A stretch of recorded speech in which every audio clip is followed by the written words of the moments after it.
Assalamualaikum warahmatullahi wabarakatuh. Perkenalkan diri, nama saya Mizan dari Prodi Manajemen kelas 23A dengan nomor NPM 234111067. Di sini saya ingin menjelaskan apa itu pengaruh pajak dan subsidi terhadap keseimbangan pasar. Dalam dunia ekonomi terdapat konsep penting yang disebut dengan keseimbangan pasar. Mari kita lihat bagaimana pengaruh pajak subsidi terhadap keseimbangan ini. Konsep dasar keseimbangan pasar. 1. Pasar efisien. Pada kondisi keseimbangan, kuantitas yang diminta yang ditawarkan di pasar berada pada titik keseimbangan di mana harga yang kerap diberikan. Kedua, kekuatan penawaran dan permintaan. Penawaran dan permintaan memainkan peran dalam menentukan harga dan kuantitas suatu produk di pasar. 3. Mekanisme pasar. Mekanisme pasar bekerja dengan mengatur interaksi antara pembeli dan penjual melalui penawaran dan permintaan. Pengaruh pajak terhadap keseimbangan pasar. Pajak pertambahan nilai PPN. Pemberlakuan PPN dapat meningkatkan harga jual suatu produk dan mengurangi keuntungan bagi penjual.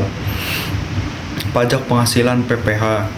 Pemberlakuan PPH membuat produsen menyimpan sebagian laba yang dapat mempengaruhi pasokan barang di pasar. Pajak impor. Pemberlakuan pajak pada barang impor dapat meningkatkan harga jual dalam negeri dan mempengaruhi kuantitas yang diminta. Pengaruh subsidi terhadap keseimbangan pasar. Subsidi barang atau jasa. Subsidi barang atau jasa dapat meningkatkan daya beli masyarakat dan mendorong kenaikan permintaan di pasar. Subsidi energi. Program subsidi energi dapat menurunkan harga energi dan mengurangi beban pengeluaran rumah tangga, meningkatkan permintaan energi. Subsidi pertanian. Subsidi yang diberikan kepada petani dapat menyebabkan peningkatan produksi dan penurunan harga produksi pertanian di pasar. Kelebihan pajak dalam keseimbangan pasar. 1. Pendapatan negara.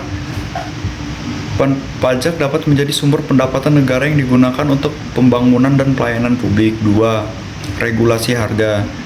Pajak dapat digunakan sebagai alat pengaturan harga untuk menghindari fluktuasi yang berlebihan di pasar. 3. Penyediaan infrastruktur. Keuntungan yang diperoleh dari pajak dapat digunakan untuk membangun infrastruktur yang mendukung kegiatan ekonomi.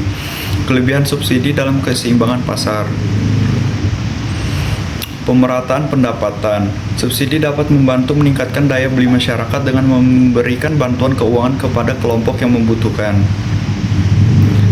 Pertumbuhan ekonomi. Program subsidi ekonomi dapat mendorong pertumbuhan ekonomi melalui peningkatan permintaan dan aktivitas bisnis di pasar. Stabilitas sosial. Subsidi mampu mengurangi ketidakstabilan sosial dengan mengurangi beban pengeluaran dan memenuhi kebutuhan dasar masyarakat. Dampak intervensi pajak dan subsidi terhadap keseimbangan pasar.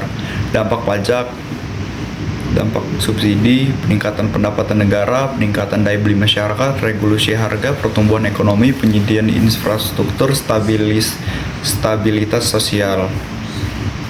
Jadi kesimpulannya dan rekomendasi: 1. Keseimbangan pasar yang ideal. Dalam mencapai keseimbangan pasar yang ideal, penting untuk mempertimbangkan peran dan pengaruh pajak dan subsidi. 2. Investasi yang bijaksana. Pemerintah perlu memerlukan intervensi pajak dan subsidi bijaksana untuk mempertahankan stabilitas dan efisiensi pasar. Sekian yang saya sampaikan, kurang lebihnya saya mohon maaf. Sekian, terima kasih. Wassalamualaikum warahmatullahi wabarakatuh.